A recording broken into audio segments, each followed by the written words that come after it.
Bismillahirrahmanirrahim.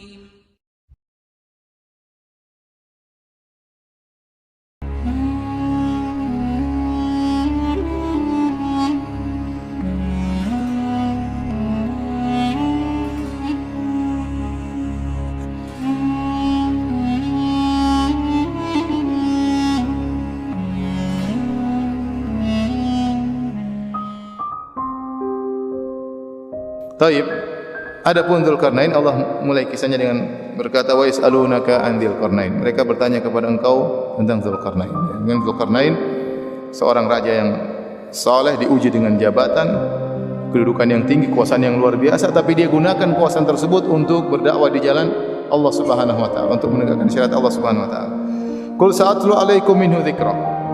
Katakanlah, aku akan bacakan kepada kalian sebagian kisah dari Dzulkarnain yang bermanfaat bagi kalian. Inna makkanna lahu fil ard. Kami memberikan kekuasaan kepadanya di atas muka bumi. Ditamkin, kekuasaan itu dari Allah Subhanahu wa taala. Wa atainahu min kulli syai'in sababa, dan kami berikan kepada dia segala sesuatu jalan yang berkaitan dengan seorang raja, yaitu Allah berikan kepada dia kekuasaan, kekuatan, tentara, kecerdasan, ya, kerajaan, ya, segala sesuatu di sini maksudnya segala sesuatu yang merupakan peralatan kebutuhan seorang raja Allah berikan kepada Dzulkarnain, dari pasukan yang banyak, yang kuat, persenjataan yang hebat, kecerdasan Dzulkarnain, kerajaan yang luas. Ya, kata Allah, wa atainahu min kulli syai'in sababa, kami berikan kepada dia segala sesuatu yang mencapai kejayaan baginya. Fa'atba'a sababa, maka Dzulkarnain pun menempuh jalan, berjalan dalam rangka berdakwah di jalan Allah Subhanahu wa taala, sampai dia pergi ke ujung barat bumi. Kata Allah, hatta idza balagha maghrib asy-syamsi, dia pun berjalan sampai dia tiba di bagian barat bumi. Ya. Wajadaha taghrubu fi ainin hami'ah, maka dia mendapati, ya, matahari terbenam di laut yang berlumpur hitam. Entah di mana tempat ini. Ada yang mengatakan maksudnya Dzulkarnain sampai suatu tempat yang itulah penghujung daratan. Setelah itu lautan, enggak ada lagi daratan. Di bagian ujung barat bumi ini, entah di mana. Dan di situ Dzulkarnain melihat matahari terbenam di semacam tempat yang air yang berwarna hitam, ya. Apakah laut berwarna hitam atau suatu tempat, intinya perairan yang situ kelihatan warna hitam, situlah matahari terbenam, dan situlah ujung barat bumi ini. Ujung daratan bagian barat bumi ini. Kata Allah, wa wajada indaha qauma. Ini Dzulkarnain jalan terus sampai ujung, berdakwah dari tempat dia sampai ke ujung bumi. Ketemu orang dia dakwai, Dia gunakan kekuasaan yang dia dapati untuk apa? Berdakwah. Sampai dia di ujung sekali, ternyata dia mendapati sebuah kaum. Yang kaum tersebut orang-orang kafir, tidak beriman kepada Allah Subhanahu wa taala. Wa wajada indaha qauma. Maka beliau mendapati di tempat tersebut ada sebuah kaum. Qulna ya Dzulkarnain, kami berkata, wahai Dzulkarnain, imma an tu'adziba wa imma an tattakhidha fihi musna. Kalau kau ingin azab mereka, kata Allah Subhanahu wa taala. Ini yang kata sebagian ulama berpendapat Dzulkarnain adalah seorang nabi. Karena Allah berkata, qulna ya Dzulkarnain, kami katakan wahai Dzulkarnain. Seakan-akan Allah berfirman langsung kepada siapa? Dzulkarnain. Seakan-akan Allah memberikan wahyu langsung kepada Dzulkarnain. Ada yang mengatakan tidak lazim, tidak harus menjadi seorang nabi, ya. Bisa jadi Allah memberikan secara ilham, sebagaimana Allah mengilhamkan kepada ibunya Nabi Musa. Wa auhayna ila ummi Musa an ardhi'ih, ya. Kami beri wahyu kepada ibunya Nabi Musa, dan ibunya Nabi Musa bukanlah seorang nabi. Ini seorang wanita, tidak ada nabi perempuan, nabi cuma laki-laki. Intinya ada cara ilham Allah berikan kepada ibunya Nabi Musa, sebagaimana Allah berikan ilham kepada Dzulkarnain. Allah alam bisawab. Yang benar Dzulkarnain bukan seorang nabi. Makanya waktu Allah menyebutkan rentetan para nabi, Allah tidak sebutkan Dzulkarnain. Dalam ayat-ayat Al-Quran Allah sebutkan rentetan para nabi. Jadi Bani Israel pun tatkala bertanya kepada Nabi Muhammad SAW, dia tidak bertanya tentang seorang nabi yang berjalan timur ke barat. sampai ke timur sampai ke barat. Tapi tentang rajulin tawaf, tentang seorang yang tawaf di atas muka bumi berjalan timur ke barat, jadi dia bukan seorang nabi. Cuma Allah beri ilham kepada dia sehingga qulna ya Dzulqarnain, kami berkata wahai Dzulqarnain, imma an tu'adzib, kalau kau mau kau adab mereka ini karena mereka musyrikin, berhak untuk diperangi, jihad mereka. Wa imma an tattakhidha fihim husna, atau kau ambil kebaikan bagi mereka, menempuh jalan yang baik, itu dakwah. Dan Dzulqarnain memilih jalan kedua, dia ingin dakwah. Ya, maka dia berkata qala amma man zalama fasawfa nu'adzibu. Kami akan berdakwah. Kata Dzulqarnain, dia memilih untuk mendakwahi mereka. Kalau mereka beriman, ya maka tidak akan diserang. Tapi kalau mereka ternyata zalim, musyrik, kata Dzulqarnain, fasawfa nu'adzibuhu, kami akan mengadab, kami akan menyerang mereka di dunia. Tsumma yuraddu ila rabbih, setelah dia disiksa di dunia, dia akan disiksa di akhirat, dikembalikan kepada Rabb-nya, fa yu'adzibu adzaban nukra, kemudian dia akan diadab dengan adab yang lain, adab yang tiada taranya, adab yang lebih dahsyat, itu adab neraka Jahannam. Akhirnya Dzulqarnain mendakwa mereka. Kalau mereka beriman selesai urusan. Kalau mereka tidak beriman, maka diserang oleh Dzulqarnain. Kemudian kalau meninggal maka akan masuk neraka Jahannam. Ini menunjukkan Dzulqarnain seorang beriman. Dia bicara tentang hari akhirat, bicara tentang Rabb, bicara tentang dakwah. Wa amma man amana wa amila salihan. Adapun orang yang beriman dan beramal saleh, falahu jazaa'anil husna. Barang siapa yang beriman dan beramal saleh, bagi dia ganjaran yang indah. Sebagian ahli tafsir seperti At-Tabari merajikan al-husna di sini maksudnya surga. Kalau saya beriman dan beramal saleh, maka dia akan mendapat apa? Surga. Akan meraih al-husna, yaitu kesudahan yang indah, yaitu surga. Wa sanaqulu lahu min amrina yusra, dan kami akan titahkan kepadanya yang mudah dari perintah-perintah kami. Itu kami akan ajarkan kepada syariat dengan perlahan, dengan baik kepada mereka, dan perintah-perintah yang mudah. Ini dalil bahwasanya seorang kalau ingin masuk surga harus beramal saleh. Wa amma man amana wa amila salihah. Adapun yang beriman dan beramal apa? Saleh. Tidak mungkin seorang mau surga tanpa beramal saleh. Makanya Allah mengkhususkan, innal ladzina amanu wa amilus salihah. Sungguhnya orang beriman dan beramal saleh. Ya. Amal saleh bagian daripada iman, tapi Allah sebutkan secara khusus agar kita perhatian terhadap amal saleh, karena bukti daripada iman adalah amal saleh. Ya. Seorang mengaku beriman tapi amal saleh enggak ada, ini imannya enggak beres. Ya. Hanya pengakuan, sementara amalnya tidak ada buktinya, tidak ada bukti salatnya, tidak ada bukti puasanya, tidak ada bukti sedekahnya. Maka ukuran barometer iman seorang adalah buktinya dengan amal saleh yang dia kerjakan. Wa amma man amana wa amila salih. Adapun orang yang beriman dan amal saleh, maka bagi dia surga. Setelah itu summa atba'a sababa, maka beliau pun balik. Setelah sampai di penghujung barat, kemudian beliau balik menuju ke daerah timur. Berjalan jauh sekali dari ujung bumi ke ujung mana? Ujung bumi. Kenapa tidak disebutkan Syamal dan Janub, utara dan selatan? Utara, selatan, kutub utara sama kutub apa? Selatan. Jadi kehidupan kebanyakannya adalah timur dan barat. Tsumma atba'a sababa, kemudian dia pun berjalan menuju ke timur, hatta idza balagha matli asy-syamsi, sampai tatkala dia tiba di tempat terbitnya matahari. Wajadaha tatlu ala qaumin, ya. Maka dia pun mendapati matahari terbit di atas suatu kaum, lam naj'al lahum min duniha sitra. Yang kaum tersebut kami tidak menjadikan bagi mereka suatu pun yang melindunginya dari cahaya matahari. Siapa kaum ini dan di mana? Alam bisawab. Di mana tempat ini? Apakah maksudnya kaum ini tinggal satu dataran yang susah untuk dibangun rumah di situ, sehingga mereka tidak bisa berlindung daripada cahaya matahari? Ya, mereka tidak, cahaya matahari selalu muncul mengenai mereka. Ya, ada yang mengatakan demikian. Mereka tidak punya rumah, sehingga mereka tidak terlindung dari matahari. Satu kaum yang tempat tinggal mereka susah untuk dibangun rumah. Sebagaimana disebutkan dalam buku-buku tafsir.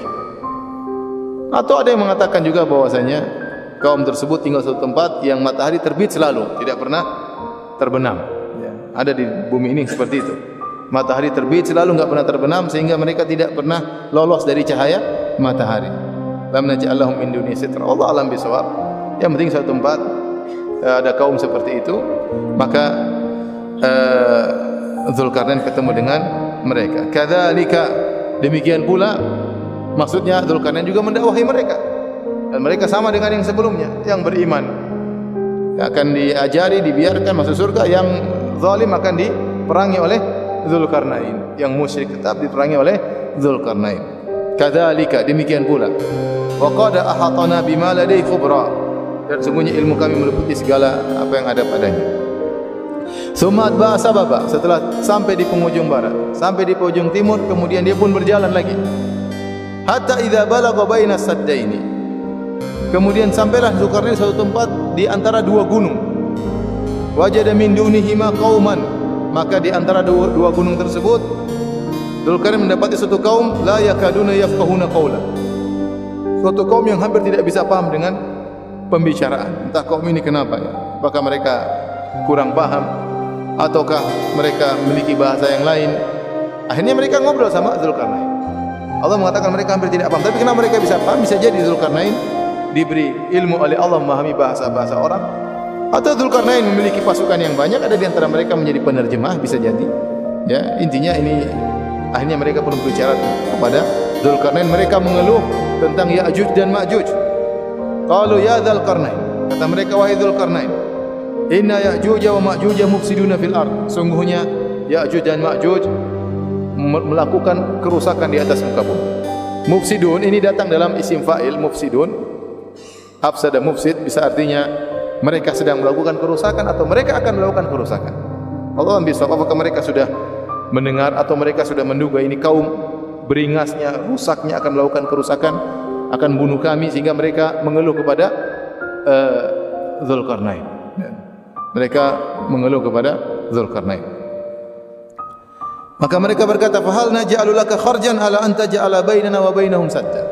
Maukah kami berikan kepada engkau suatu pembayaran agar engkau membangun penghalang sehingga mereka tidak bisa menembus ke daerah kami? Di manakah daerah ini? Kalau kita baca buku-buku tafsir, sebagian menyebutkan ini di Armenia dan Azerbaijan. Di mana itu Armenia dan Azerbaijan? Di Rusia. Di bumi kan? Ada yang mengatakan di Turki. Ini buku-buku tafsir. Allah alam. Sebagian ulama zaman sekarang yang mengatakan di Georgia. Sampai ada katanya suatu kaum dahulu dikenal zaman-zaman dahulu, suatu suku namanya Gog Magog. Itulah Ya'juj dan Ma'juj. Sebagian ahli tafsir mengatakan Ya'juj Ma'juj ada yang Mongol. Orang Mongol ya. Kan dilihat dari sifat-sifat ya, sifat-sifat yang Rasulullah sebutkan dalam hadis-hadis tentang Ya'juj Ma'juj mirip seperti orang Mongol. Intinya Allah alam bisawab, inilah dua umat Ya'juj dan Ma'juj, dua umat, dua suku, kabilah besar yang mereka benar-benar melakukan kerusakan sehingga orang-orang tersebut minta kepada Dzulkarnain agar dibangunkan sad, penghalang yang bisa menutup gunung tersebut sehingga mereka tidak bisa menembus gunung tersebut ya. Akhirnya Dzulkarnain menyanggupi permintaan mereka. Jadi Dzulkarnain sekarang raja, itu rakyatnya. Orang di semua bumi itu rakyat dia. Dan mereka mengeluh kepada Dzulkarnain. Dan raja harusnya demikian ya. Berusaha untuk mengecek kondisi rakyatnya. Karena rakyat ada yang pandai mengungkapkan, dia punya masalah, dia pandai. Ada rakyat yang tidak pandai mengungkapkan. Maka itu harus dicek raja. Kalau dia tidak turun langsung, dia suruh anak buahnya ngecek. Tidak semua rakyat pandai mengungkapkan masalahnya. Ada orang mungkin kurang berpendidikan, tidak bisa menulis, tidak bisa menyampaikan, tidak bisa bagaimana sampai kepada sang raja. Maka raja harus punya anak buah yang mengecek mereka. Ya, kalau bisa turun tangan langsung untuk mendengar keluhan mereka itu lebih baik ya. Bukannya sekedar duduk kemudian menunggu laporan, kalau bisa langsung lebih baik. Ini dilakukan oleh Dzulkarnain. Kemudian lihatlah mereka waktu mereka minta pertolongan kepada Dzulkarnain, mereka dengan kata-kata yang halus, ya, mereka tidak mencaci maki Dzulkarnain, tapi mereka dengan kata-kata yang halus, kata mereka, "Fahal naj'alu laka kharjan?" Maka kami berikan engkau upah wahai sang raja, dengan syarat engkau bangunkan sad, yaitu bendungan dinding menghalangi kami dari mereka, ya. Maka sebagian ulama mengambil faedah bahwasanya kita berbicara dengan pemimpin harus dengan kata-kata yang halus sesuai dengan kedudukan seorang pemimpin. Nabi sallallahu alaihi wasallam aja waktu tulis surat kepada Raja Romawi Heraklius dengan kata-kata pengagungan, ila azimir Rum Herakl. Nabi tulis surat tersebut. Padahal Nabi ingin dakwahi mereka, Nabi ingin dakwahi dia, Nabi ingin menjelaskan kalau kau tidak beriman kau akan menanggung dosa-dosa rakyatmu. Fa in tawallait fa inna 'alaika itsmal arisin, kata Nabi sallallahu alaihi wasallam. Wahai azimur Rum Heraklius, berimanlah, kalau kau tidak beriman kau akan tanggung dosa rakyatmu. Tetapi di awal surat Nabi sallallahu alaihi wasallam mengatakan ila Herakl azimur Rum, kepada Heraklius penguasa Romawi. Disebutkan kedudukannya, ini penguasa apa? Romawi, sebagai bentuk pengakuan Nabi pada dia bahwasanya memang dia seorang raja. Lihatlah bagaimana Ja'far berbicara kepada Raja Najasyi. Dia berkata, ya ayyuhal malik, wahai sang raja. Ya, dengan kata-kata yang halus. Maka kita tatkala berhadapan dengan penguasa, kita punya cara berbicara dengan penguasa. Ya, nazilun nas manazilahum. Tempatkanlah manusia dengan kedudukannya. Dia penguasa, kita hormati dia sebagai penguasa. Bahkan seandainya penguasa tersebut kafir, tetap aja dia seorang penguasa. Ini dari yang saya contohkan semuanya kafir. Heraklius kafir, Najasyi waktu itu kafir, ya. Demikian juga Firaun. Waktu Allah Subhanahu wa taala mengutus Nabi Musa dan Harun kepada Firaun, kata Allah Subhanahu wa taala, faqula lahu qawlan layyina la'alla yatadhakkar aw yakhsha. Ucapkanlah kepada Firaun dengan kata-kata yang lembut, siapa tahu dia sadar. Padahal Firaun bengisnya kayak apa? Luar biasa. Bunuhin anak-anak Bani Israel, anak Bani Israel dijadikan budak, ya. Kemudian orang-orang disiksa. Itu hobinya Firaun. Tetapi tetap Nabi Musa disuruh untuk berkata-kata yang halus kepada penguasa tersebut. Dan Nabi Musa benar-benar jalankan. Itu pembahasannya panjang. Tapi intinya dalam suatu tarikh disebutkan Harun ar-Rasyid datang kepada dia seorang ingin menasihati Harun ar-Rasyid. Dia berkata, wahai Harun ar-Rasyid, inna nasihun lak musyaddidun alaik. Wahai Harun ar-Rasyid, wahai khalifah, saya ingin menasihati engkau dan saya akan keras kepada engkau. Saya akan sampaikan dengan keras tanpa basa-basi. Kata Harun ar-Rasyid, tunggu dulu sebentar. Ya, lasta akhyar min Musa, walastu afsad min Fir'aun. Engkau tidak lebih baik daripada Musa dan aku tidak lebih rusak daripada siapa? Fir'aun. Itu pun Allah mengatakan kepada Musa, faqula lahu qawlan layyina. Wahai Musa, berkatalah yang lembut kepada siapa? Fir'aun. Sekarang ente mau mengatakan kata-kata kasar, ente bukan Musa, saya juga bukan Fir'aun. Ngapain kenceng-kenceng sama saya? Intinya begitu. Jadi seorang ya, bersikap sama penguasa dengan cara yang baik, ada aturannya dalam syariat Islam. Ya. Maka mereka ingin memberikan upah kepada Dzulkarnain kalau bisa membantu mereka agar terhindar dari kejahatan Ya'juj dan Ma'juj. Apa kata Dzulkarnain? Qala ma makkani fihi rabbi khairun fa'inuni biquwwah. Dia mengatakan, apa yang telah Allah berikan kuasaan kepadaku lebih baik. Dan Nabi Dzulkarnain mengatakan, aku tidak butuh dengan pemberian kalian. Seorang ya penguasa sebisa mungkin kalau tidak butuh kepada harta rakyatnya jangan diambil. Sebisa mungkin. Makanya Dzulkarnain menolak pemberian tersebut. Dan dia mengatakan, apa yang Allah berikan kepadaku lebih baik. Tetapi fa'inuni, tapi bantulah aku. Ini kata sebagian ulama, ini metode yang baik kalau kita menghadapi permasalahan suatu keluarga atau permasalahan masyarakat, biarkan mereka juga ikut kerja menghadapi permasalahan tersebut. Karena sebagian misalnya sebagian kepala atau sebagian sudah ente duduk aja manis, saya yang apa menghadapi masalah ini. Enggak, biar mereka juga ikut kerja. Kita pun demikian. Kalau ada misalnya dalam lingkungan keluarga, lingkup kecil di rumah tangga keluarga, anak kita punya masalah, jangan kita bilang tenang, bapak yang ngurus. Kita berusaha dia juga ikut dalam urusan tersebut. Kamu bantu bapak ya, sehingga dia tidak sekedar nonton, dia ikut juga merasakan kesulitan tersebut dan dia merasa punya andil juga dalam memecahkan permasalahan tersebut.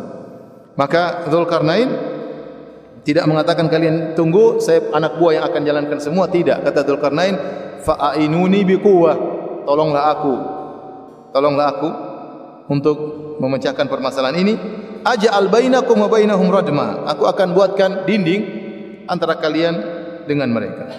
Mulailah Dzulkarnain membuat membuat dinding penghalang.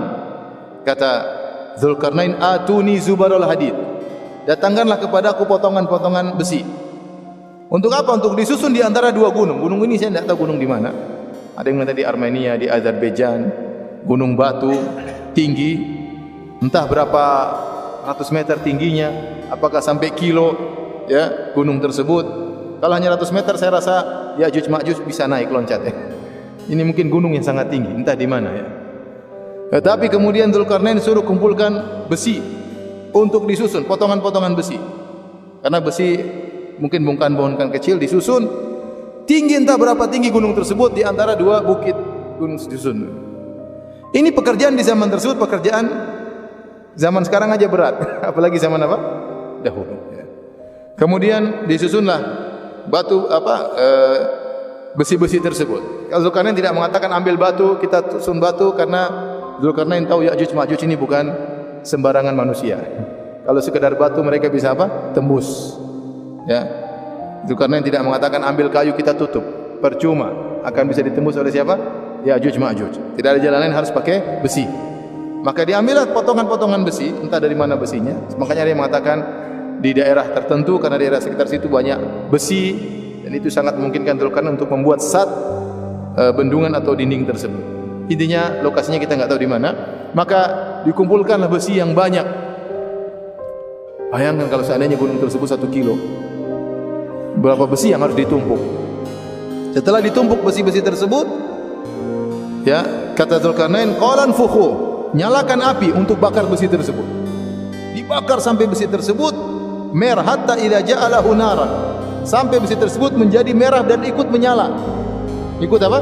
Menyala. Berarti ini teknologi di zaman tersebut canggih juga berarti kan. Antum bayangkan, antum susun besi 1 kilo, antum bakar besi tersebut, pakai apa bakarnya? Sampai besi tersebut bisa menjadi nyala juga, ikut nyala. Ya. Ini luar biasa. Oleh karenanya peradaban umat-umat terdahulu juga hebat-hebat. Contohnya kita bicara tentang yang di Mesir apa namanya? Piramid. Piramid juga batunya gede-gede, ngangkatnya gimana coba? Kemudian sampai di ujung di atas itu juga butuh teknologi, butuh keahlian. Yang mungkin zaman sekarang aja orang bikin, belum ada yang bisa bikin piramid zaman modern seperti ini, bisa bikin piramid seperti zaman dahulu. Ya, kalau zaman sekarang disuruh bikin satnya Dzulkarnain, mungkin belum tentu bisa. Bayangkan sampai tinggi mungkin tak berapa kilo gunung tersebut, kemudian disusun besi begitu banyak, bagaimana menentangkan besi ke tempat tersebut, bagaimana membakar besi tersebut yang tumbukan sangat besar untuk merah menyala sampai seperti api. Ini juga butuh teknologi yang tersendiri. Hatta idza ja'alahu naran qala atuni ufrik alaihi kitra. Kalau sudah merah menyala, datangkanlah kepadaku kitra. Kitra adalah, kata mereka, tembaga yang sudah meleleh seperti air. Kemudian dituangkan di atas tumpukan besi yang sudah menyala menjadi api. Ini pun gimana cara nuangkan? Saya pikir gimana caranya Dzulkarnain dulu bikin untuk menjadikan tembaga menjadi meleleh, itu pun butuh kegiatan yang luar biasa. Kemudian untuk menumpahkan di atas itu gimana caranya? Untuk mendekati besi yang sangat panas itu gimana caranya? Bagaimana cara menuangkan tembaga yang sudah melebur tadi di atas besi tadi? Ini pun semuanya susah kita pikirkan gimana caranya. Tapi itu dilakukan oleh Dzulkarnain. Sebagian ada yang mengatakan kalau tembaga sudah dicampur dengan besi menjadi logam yang sangat apa? Yang sangat kuat. Itu sudah teknologi sudah ada di zaman Dzulkarnain. Tentunya wahyu dari Allah Subhanahu wa taala, ya. Ilmu diajarkan oleh Allah kepada Dzulkarnain. Akhirnya kata Dzulkarnain, atuni ufruk alaihi kitra. Datangkan tembaga tersebut, saya akan tuangkan seperti dituang dan diceret, ya, sehingga dituangkan di atas besi yang sedang menyala merah tersebut. Maka bergabunglah antara besi dengan tembaga tersebut jadi logam yang sangat kuat. Kata Allah Subhanahu wa taala, famasta'u ayyadharuhu. Akhirnya Ya'juj Ma'juj sampai sana enggak bisa, dia enggak bisa manjat itu apa? Enggak bisa manjat sat tersebut saking tingginya. Wa mastata'u lahu naqaba, dan mereka tidak mampu untuk menggali atau melobangi sat tersebut. Ya. Setelah itu, ya, di sini Allah menyebutkan famasta'u. Allah mengatakan famasta'u, ista'u. Yang kedua, wamastata'u. Ada tambahan huruf ta. Kata para ulama, kalau ada tambahan huruf ta menunjukkan ada kegiatan lebih. Artinya mereka mengatakan famasta'u ayyadharuhu masatulahu naqaba. Lebih sulit membolongi dindingnya Zulkarnain daripada memanjatnya. Dua-duanya sulit. Tapi lebih sulit lagi untuk apa? Membolongi. Famasta'u lahu naqaba. Setelah dibangunlah sat tersebut, apa kata Zulkarnain? Qala hadza rahmatun min rabbi. Inilah rahmat dari Rabbku. Beliau langsung menisbahkan semua kegiatan beliau kepada Allah Subhanahu wa taala. Ini bukan dari diriku, bukan karena kecerdasanku, bukan karena kekuatanku, bukan karena pengalamanku, bukan karena pasukanku, bukan karena hukumku, bukan karena pekerjaanku, bukan karena undang-undangku, enggak. Dia mengatakan hadza rahmatun min rabbi, langsung. Ini raja yang saleh. Ini adalah karunia dari siapa? Allah Subhanahu wa taala. Namun dia ingatkan, fa idza jaa wa'du rabbi, kalau tiba waktunya janji Rabbku, ja'alahu dakka, maka ini akan hancur seluruhnya. Wa kana wa'du rabbi haqqan, dan janji Rabbku akan terjadi suatu saat. Terjadi suatu saat. Ya, wa tarakna ba'dahum yawma idzi yamuju fi ba'd. Kami biarkan mereka di hari itu bercampur aduk antara satu dengan yang lainnya. Ada yang mengatakan ini maksudnya Ya'juj dan Ma'juj berkembang biak sangat banyak, sangat cepat, menjadi suatu negeri tersendiri yang tersembunyi yang kita tidak tahu di mana. Namun jumlah populasinya sangat cepat dan sangat banyak. Sangat cepat dan sangat banyak. Makanya disebutkan dalam hadis Rasulullah, Allah mengatakan akhrij min ba'thinna, keluarkanlah penghuni neraka dari keturunan wahai anak Adam. Berapa? Ternyata dari 1000 orang 999 masuk neraka, yang satu masuk surga. Susah sekali. Masuk surga satu banding apa? 1000. Bagaimana susah untuk selamat? Bagaimana kita menjadi satu di antara 1000 orang? Maka Nabi kabarkan ada namanya umat Ya'juj dan Ma'juj. Jumlah mereka sangat apa? Sangat banyak. Mereka itu banyak penghuni neraka. Ya, mereka semua penghuni neraka Jahannam. Jadi menunjukkan jumlah mereka sangat banyak. Makanya dalam Al-Qur'an Allah mengatakan hatta idza futiha Ya'juj wa Ma'juj, ya, jika sudah dibuka, ya, sudah dibuka lubang Ya'juj Ma'juj, maka mereka mengkuli hadabin yang silun. Mereka akan keluar dari tempat yang tinggi, kemudian tersebar di atas muka bumi dengan jumlah yang sangat banyak. Sampai dalam hadis Rasulullah SAW mengatakan mereka melewati Buhairah Tabariyah, semacam danau yang besar. Mereka lewat, yang depan lewat diminum habis, yang di belakang lewat sepertinya dulu di sini ada air katanya. Sudah diminum sama yang di depan. Untuk menghabiskan danau tersebut, cuma bagian depan saja pasukan. Minum habis, belakang sudah enggak dapat. Dan mereka beringas, buas seperti hewan luar biasa mereka. Mereka manusia, tapi mereka memiliki kekuatan yang luar biasa. Kapan mereka keluar? Tatkala menjelang hari kiamat. Nabi SAW sebutkan Ya'juj Ma'juj ini setiap hari mereka berusaha membolongi apa? Sat tersebut mereka bolongi. Hatta idza kadu yarawna syu'a syams, tatkala mereka sudah bolongin, mereka hampir lihat cahaya matahari, menunjukkan mereka tidak melihat cahaya matahari. Hadis ini dalam Ibnu Majah dengan sanad yang sahih.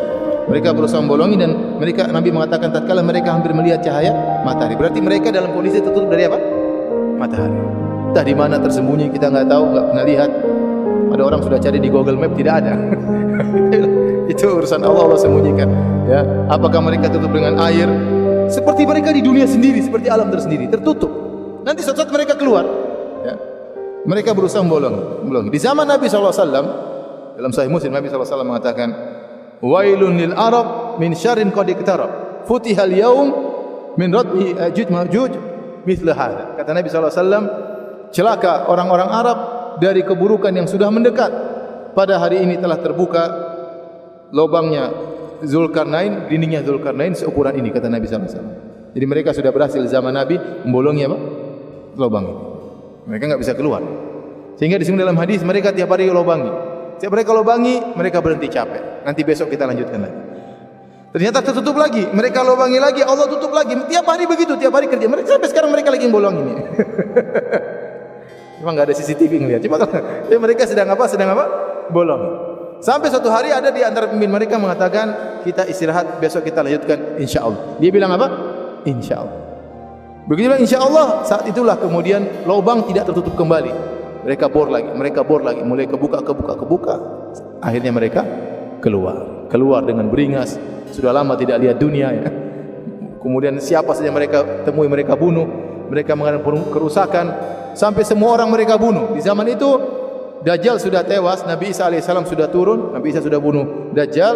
Kemudian Allah mengabarkan kepada Nabi Isa, wahai Isa, telah keluar dari hamba-hambaku la yadani, tidak ada kekuatan bagi kalian untuk menghadapinya. Ya, maka pergilah. Maka Nabi Isa pun bawa orang beriman bersembunyi di sebuah gunung. Kemudian Ya'juj Ma'juj keluar dari muka bumi. Dia bunuh semua orang yang ada di muka bumi. Dia bunuh. Semuanya dia bunuh. Tatkala dia sudah bunuh seluruhnya, dia mengatakan intahaina min ahlil ard. Penghuni bumi sudah kita selesaikan. Tinggal penghuni langit, kita bunuh juga. Akhirnya mereka panah ke atas, tanah panas. Begitu mereka panah, balik panah tersebut penuh dengan darah. Kata mereka penghuni langit pun sudah kita bunuh. Padahal enggak ada. Allah cuma kasih apa? Fitnah. Tatkala mereka sudah di puncak-puncak kesombongan, maka Allah kirim semacam ulat, kemudian membunuh apa? Membunuh mereka. Dibunuh mereka, sebenarnya kesombongan mereka hanya dibunuh dengan seekor apa? Ulat. Ulat dikirim oleh Allah, mereka mati semuanya, sehingga kemudian bumi menjadi tempat yang sangat bau, bangkai dengan bangkai busuk bangkai mereka. Maka Allah pun mengirim burung mengambil mayat-mayat mereka, kemudian dibawa entah pergi ke mana, ada yang mati dilemparkan di lautan. Kemudian bumi pun bersih. Maka Nabi Isa pun menjalani kehidupannya sampai beliau pun meninggal. Sallallahu alaihi wasallam.